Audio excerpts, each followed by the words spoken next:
স্বাগতম জনাইছোঁ আপোনাৰ চেনেল লেচন এডুকেশ্যন।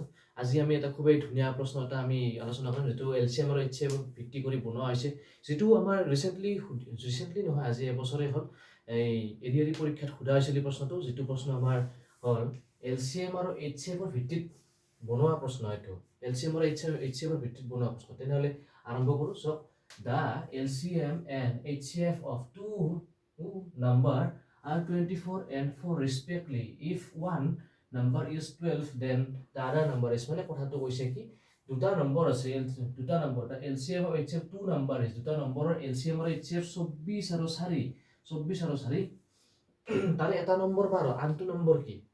এটা নম্বৰ 12, আনটো নম্বৰ কি? এনেকুৱা ধৰণৰ প্ৰশ্ন যেতিয়া আপোনাৰ হাতত আহিব পাৰে, তেতিয়াহ'লে আপুনি বেছি কনফিউজ হ'ব নালাগে। আপোনাক মই এটা খুবেই ধুনীয়া একদম চাণ্ডাৰ হিন্দীতে ক'লো মই এটা ধুনীয়া এটা নিয়ম এটা ক'ম, যিহেতু আপুনি মনত ৰাখিলে আপুনি তেনেকুৱা ধৰণৰ সকলো প্ৰশ্ন, মানে এইটো পাটাৰ্ণৰ সকলো প্ৰশ্ন আপুনি এনে সলভ কৰিব পাৰিব, এনে চিন্তা কৰিব লগা নাই। চব আপুনি চিম্পলি LCM আৰু HCFটো লিখি দিব। প্ৰথমতে LCM আৰু এটা কি HCF এই দুটা প্ৰথমতে আপুনি লিখি ল'ব। LCM কিমান দিছে? 24, LCM 24, HCF কিমান দিছে? 4।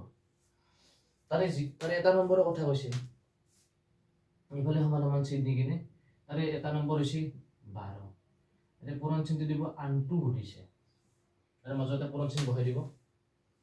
একদম নৰ্মেল, বেছি হ'ব লগা নাই। LCM আৰু HCFটো ওপৰত লিখি দিব, তলত এডাল চিন দিব, তলত 12 লিখিব, কাটি কৰিব, আপোনাৰ এনসাৰ হাতত আহি যাব। চাওক, 24 LCM আৰু HCF কিমান আছিল? 4। আমাক এটা নম্বৰ কিমান আছিল? 12।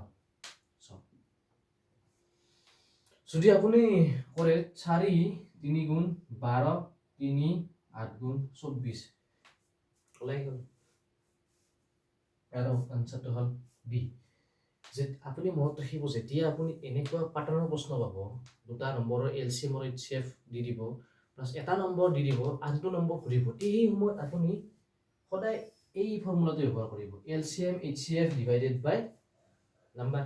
যি নম্বৰ দিয়ে LCM HCFটো দুটা নম্বৰৰে হ'ব, সেই দুটা নম্বৰৰ LCM HCF দিব, লগতে এনেকুৱা এটা নম্বৰ দিব, সেই নম্বৰটো লগত লিখি দিব, ওলাই যাব।